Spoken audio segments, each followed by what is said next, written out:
YouTube. Hey guys, I'm back, and I have just wanted to say hi. And if you're new, welcome to my channel. I want to do a revival of it. I had deactivated it for a while.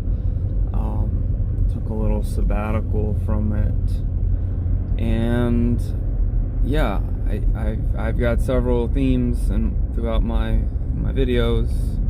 Pain, chronic pain, it's specifically urethral bladder kind of stuff, and then most of it depression, anxiety, that kind of thing.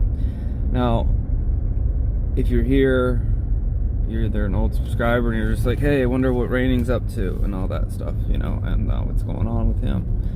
Or maybe you're just trying to hear the message. But I've been doing a lot of reading and research, and I just want to try to be a bridge here, a bridge of knowledge for a lot of people that are newcomers to anxiety, or even veterans of anxiety and depression. We always can learn more.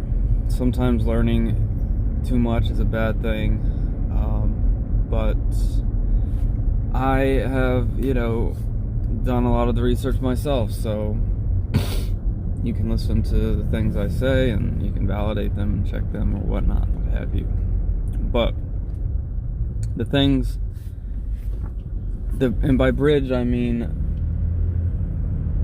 let's talk like, you have the whole medication, paradigm where people, a lot of people get confused or upset. My channel started as sort of a benzo recovery channel, and I had a lot of misinformation in regards to benzo damage, and I fell into that trap. But there's a lot of people out there that need it, a lot of people that need help, but there's a lot of things, a lot of medications that are just placebos. But for people that are really, really suffering, medication sometimes is needed to be another bridge. But what I've found is that we live in a world of noise, and noise isn't just sounds, banging and all the noise that we associate with the word.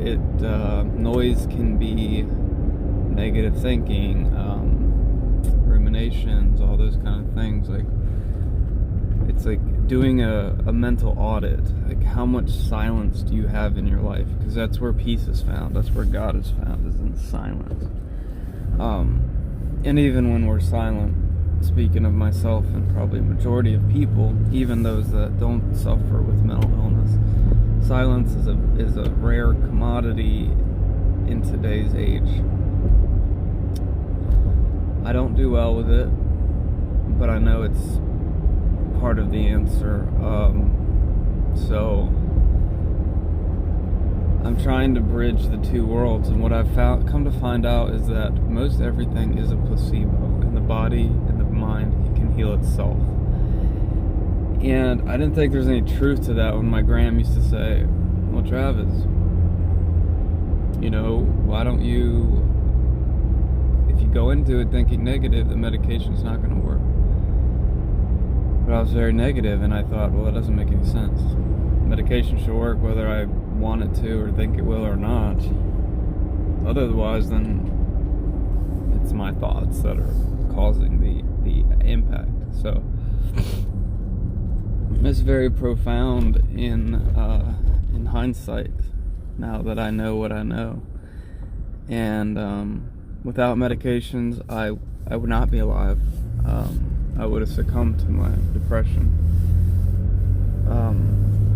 So everybody is different, and you can't just like throw out a comment or an assumption or that this person is gonna suffer brain damage from medication. I've said it before, and it's worth repeating a million times, that more often than not, people that are severely depressed, severely anxious, the side effects and the brain destruction is often, well, it is more damaging than any medication can be.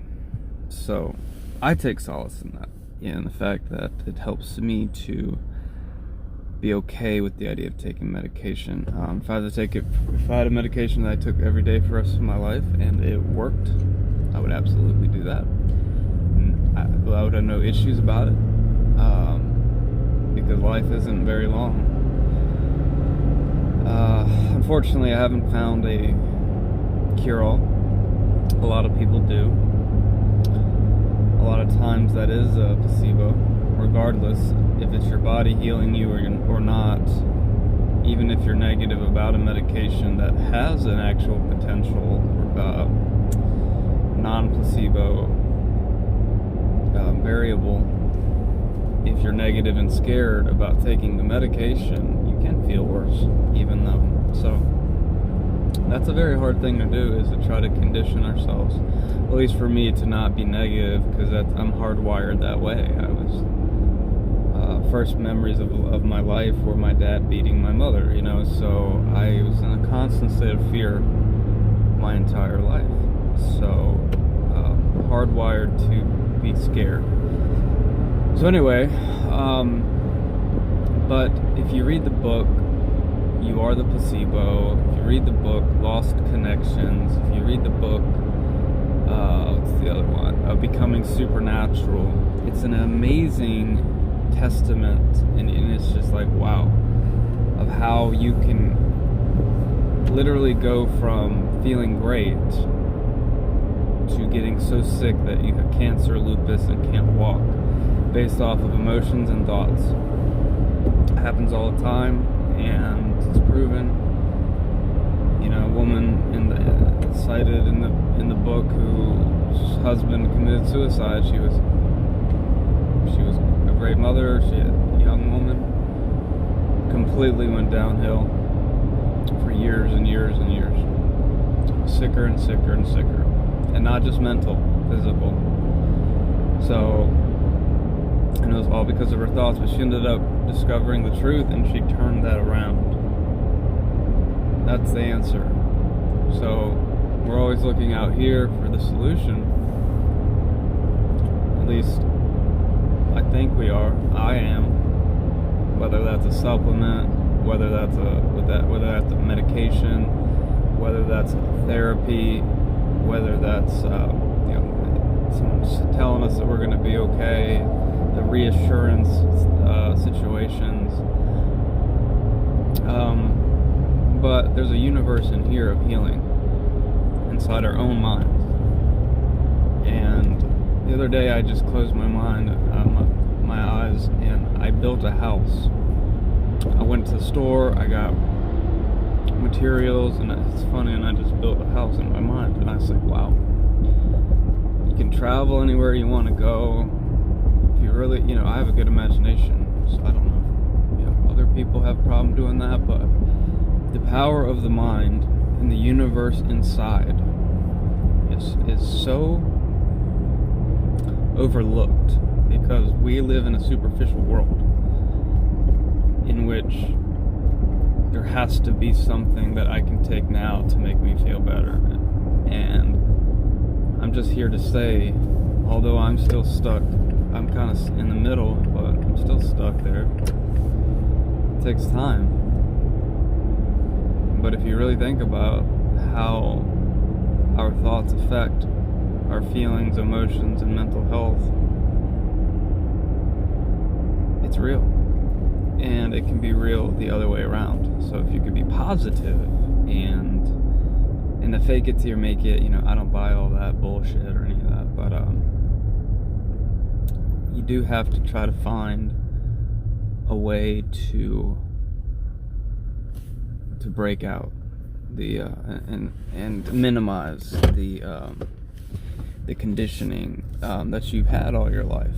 So, or for however long, since you were raped, or since you were abused, or since you experienced the trauma of watching a loved one die, whatever it is, it's trauma that is trapped. It's trauma that you're having It's trauma that holds us captive. Okay, we're hostages to the trauma. And it's the trauma, it's not the trauma, the initial trauma that causes us to continually spiral down. It's not. It's the continuation of fear of that trauma. And that becomes hard-coded. And that's a somatic response. That's an instinctual response. And I don't want to use the word fight. It's not about fighting. You don't want to fight anything because there's nothing to fight. You can't fight fear. It's not real. So if you're fighting something that's not real, I kind of have, I mostly 99%, am all about the acceptance method, and the Wonder Bro is one of my heroes, okay? But there's a balance. And there has to be a balance between, like for me, where I can't leave the house at all because I'm too sick and I'm too depersonalized and I'm just not able to function, and saying, you know what, I'm just gonna do what I would do, because I heard this from a friend the other day, and he might be watching, and I hope you agree with me, and I think you did. We talked over lunch, but the thing is, you have, just like rehabilitation, you can't just start running when you're recovering from a crushed knee or something. You have to go through rehab. And if you're agoraphobic, and you have been, and you have lots of fears, you can't just expect to get better instantly. And if you have those expectations, and you're constantly frustrated because you're not better, and you're watching, me on YouTube, and you're jealous right now that I'm in a car and you can't leave your house, or everybody's jealous of everybody else for something. But you have to focus on yourself. First thing, you cannot compare yourself with other people and what they're doing. That person that's high functioning, that's working, and has kids and a life, and they're making money and they're doing everything, that's the guy, I'm not saying all the time, I'm just giving an example, that jumps off a building and kills himself. And you're like, oh my God. It happens every day. So don't pretend to know how people feel. Some people, and don't feel defeated because somebody can fake it better than you can fake it. I faked it for many years, and the mask that I wore became so heavy that I couldn't hold it anymore. And you have to embrace and accept. So it's accept that you're sick. Okay, you're sick. Whether that's physical, whether that's mental. I'm sick, I'm depressed, I'm anxious. I'm gonna be this way until it ends, and that's just the way it's gonna be. That's the first step to healing. That is the very first step to healing. And once you accept, your body can kind of say, okay, find its rhythm. And then it's about surrendering. And someone put it, abandoning. It's just saying, I'm not going to put my energy into this anymore, into worrying about getting better, worrying about it all the time. But what I meant by rehab earlier is baby steps. Like, I went to first, just 5-mile ride to the park. And because I've had to do this like 3 times. I've had several like nervous breakdowns, meltdowns, burnouts over the past decade. And then you go there and you feel a little bit better, and you're glad you did it, even if it sucked at first. And slowly your comfort zone expands. But the truth and what I'm looking for, and what my book will be, and my book is going to be about, and I've already written it. I just need the last couple chapters. And healing's not linear, just want to say that. I know I've thrown a lot out there. I haven't talked to y'all in a while, but You are the placebo. You are your own comfort zone. What if I could be my comfort zone? What if it wasn't my house? Because I'm triggered by things and I suffered pain and I'm scared to be away from home. It's kind of like if you had the flu. I explain to people, if you had the flu or some type of illness and and a lot of times I feel so weak, and I feel like I have the flu. I feel very fluish. I feel very weak, feverish, hot, just like I'm gonna black out. And those are the physical manifestations of my burnout. And when I do too much, which is often I try to do too much, and sometimes it's not a lot, but it's too much for me. And if I have those feelings, instead of push more, I need to rest, but I don't. And I'm working on that. But you have to become your own comfort zone. If I could be my own comfort zone, I could travel the world again. I could be that person. But so I don't accept the fact that complete surrender is an option, at least for me. And I also believe that you have to, find what's right for you, what modality fits. And it depends on your situation. You could be really suffering from lots of depression, or it could be ADHD, or it could be bipolar, or it's different for everybody. So you can't judge based off of him or her or me. But if you want to get better, from a burnout situation, you need to take it easy on yourself and not beat yourself up because you need to rest.